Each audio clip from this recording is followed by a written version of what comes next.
Hello and welcome back. Hello. How you guys doing? I am going to do a catch up with you and let you know what's going on. A lot of you have asked for updates on my mom, and thank you so much for asking. For those of you that were not aware, my mom's been in the hospital. My mom's 83 years old. Okay. She's been in the hospital for over half a month now. Okay. And she went in with C. diff. For those of you, like I said, that weren't here before, she went in for C. diff. What is C. diff? C. diff is a bacteria that causes uncontrollable diarrhea and is contagious and can stay in your system for a very long time if you have a weakened immune system. Okay? And that's what my mom has. So she's had C. diff for 3 months now. She just can't kick it. She can't get rid of it. She cannot. And it's made her very weak. She lives in a assisted living facility, and I'm sorry if I'm looking down as I'm talking. I'm trying to organize my desk just a little bit because tomorrow morning is my mouth surgery to take out my teeth, and I am in pain right now as we speak. I didn't take my pain medicine yet because it hurts my stomach when I take it, and I need to eat food with it, or it tears my stomach up. So I am waiting till I'm done here, and I'm poking out the little eyes from my ghostie that I made from the Dollar Tree, the little wooden pieces, and from the napkin, the little cute ghosties. All right. So she went in for C. diff. And actually, because she fell out of bed. Okay, let me backtrack. She fell out of bed. She was very weak. She was dehydrated. She doesn't want to eat because of the uncontrollable diarrhea, so she just doesn't want to eat. And so she fell. She was weak. She fell. They came and picked her up, took her to the hospital, and they put her on medication. They gave her everything she needed for, being dehydrated. Then the day she was supposed to be transported out to a facility that we chose for rehabilitation, my mom had a heart attack. Her pain, she was having chest pains. She was having pains down her arm. And so that happened. So the transport was stopped. Now they were doing a whole bunch of tests. The very next day, my mom comes down with a pneumonia. Now you got to remember, my mom is at a weakened state. Her immune system is shot, and you're in hospital, and it's like a petri dish of ailments there. So now she has C. diff. Her legs were swollen from falling. Her ankle was messed up, and they couldn't get the swelling down. She had a heart attack. She had a specialist try to take fluid out of her knees to see if that would help, but it still didn't. And now she has pneumonia and on oxygen and on gazillion types of medications and antibiotics and what have you. Like just a menagerie of things that they're trying to give to her to help her. Yesterday, we found out she tested positive for COVID. C. diff, falling, swollen legs, heart attack, pneumonia, now positive for COVID, and on oxygen. So I had called her, FaceTiming her, and when I called her at that point, she couldn't talk. It's like she just couldn't talk. And she would just open up her mouth and nothing would come out. So, I quickly told her how much I love her. I gave her lots of kisses over FaceTime, and I let her go because I said, "Mom, are you tired?" She shook her head, yes. I said, "Okay, go to sleep."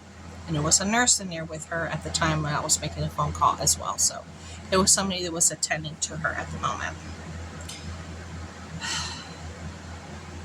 Then my sister goes in because everybody takes turns going up there. I don't go up there because, I have a weakened immune system. My face is swollen. I have an infection. I'm in pain. And I have other things that, are going on with me. I just don't necessarily talk about everything. I'm just telling you little bits and pieces about what's happening with me. But back to my mom, which is the important thing here. My sister goes in and my mom's not eating. She just doesn't want to eat any food. She doesn't. So my sister's trying to feed her something. She was like, at least give me a pudding. She needs to eat something. So as my sister is, spooning the food to my mom that's in the bed, that can't get out of the bed, and her mouth, her food starts turning, which is a vanilla pudding, starts turning red. It's deep red color. And my sister was like, what is going on? And she looks at my mom's mouth, and my mom's mouth is full of blood. So my sister quickly tries to hurry up and clean her up so my mom doesn't freak out. She calls for the nurses, and the nurses come in and they're trying to clean out her mouth. And they're like, oh, she probably bit herself. Everything's fine, right? My mom didn't bite herself. So then today, when I had called today, there was a doctor's assistant in there, and I spoke to her briefly. And I was telling her my mom's lip now it's all swollen. You could tell she still had blood in her mouth, but it wasn't like before that it was like bleeding profusely coming out, but she still had blood in her mouth. Her lips all swollen. And I was like, my mom's lips are swollen. And look at her mouth. She still has blood in her mouth. She didn't bite herself. What's going on? And she said, okay, we're going to have to change the medication out for the COVID, because the medication we're giving to her, that is a side effect. You bleeding gums and swollen lips. And she's on blood thinners on top of that. So the blood thinners plus that one that causes bleeding, it made it happen. So they backed off of the blood thinners because she was bleeding out through her gums.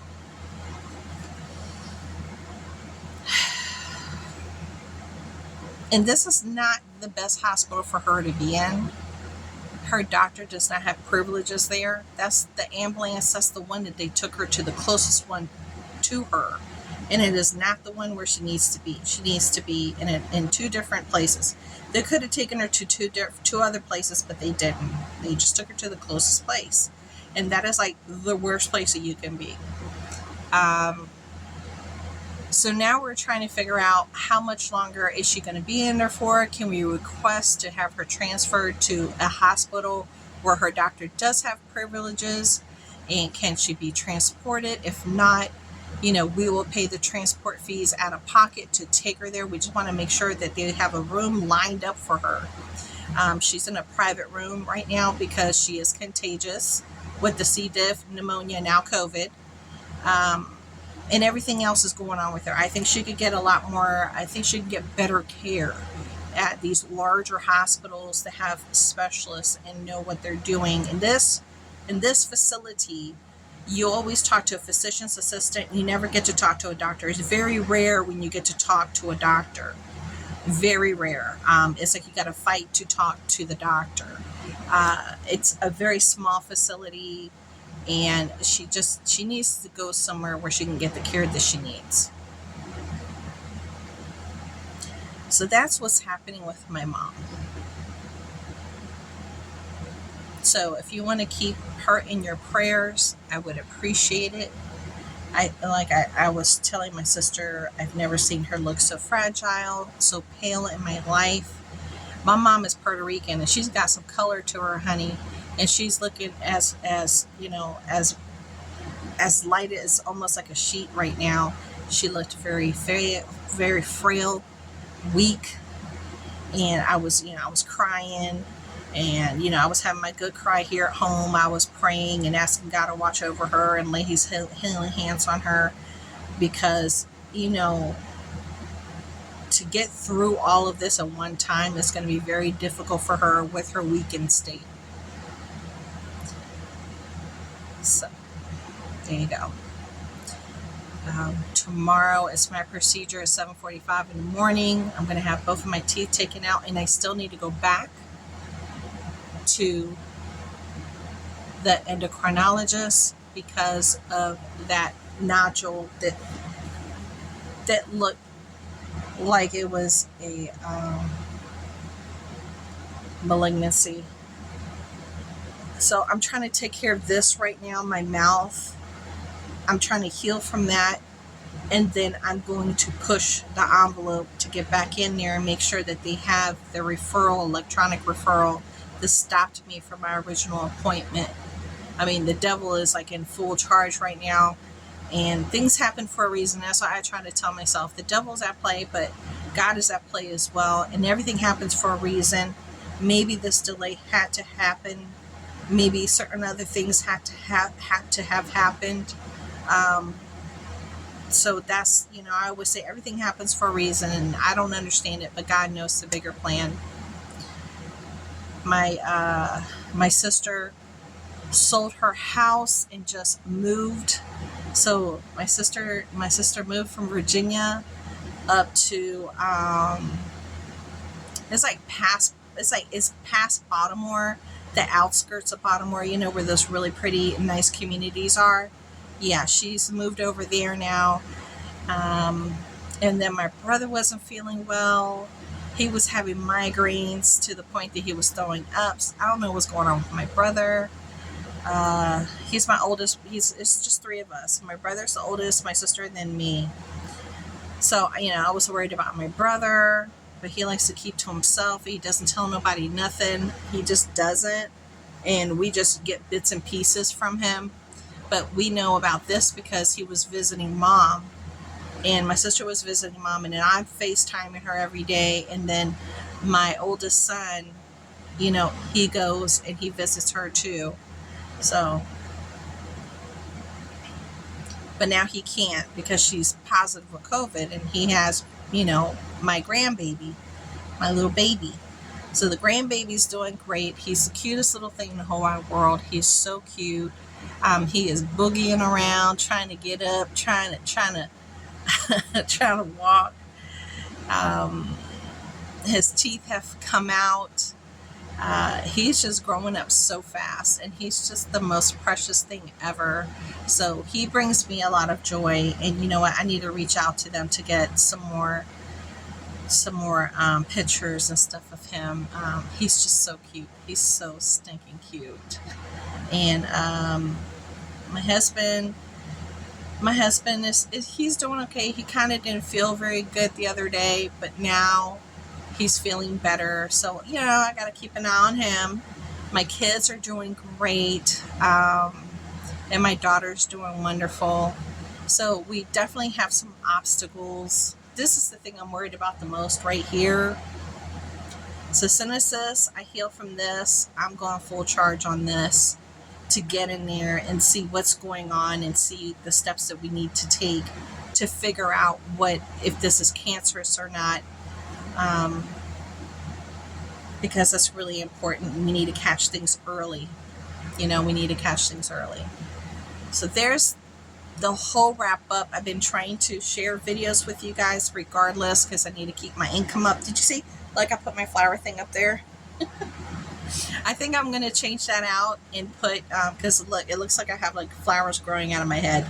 I think I'm going to put those two really pretty pictures that I got from Dollar Tree up there, the bear and the fox. I think I'm going to switch it out and put them up there. And all those, you see all those, there's a bunch of Shein stuff I have to share with you. So I have plenty of things to share with you, of course. And if you guys can support me by watching my videos, my views have not been great. And I can honestly tell you, I can sit here and honestly tell you that I actually thought about not continuing doing YouTube. Because it's, the algorithm, they've done something to change it so you're just not getting the views. And the views is what keeps your channel going. And you got to make everything make sense, especially when you're putting money towards your videos. It just got to pay itself off.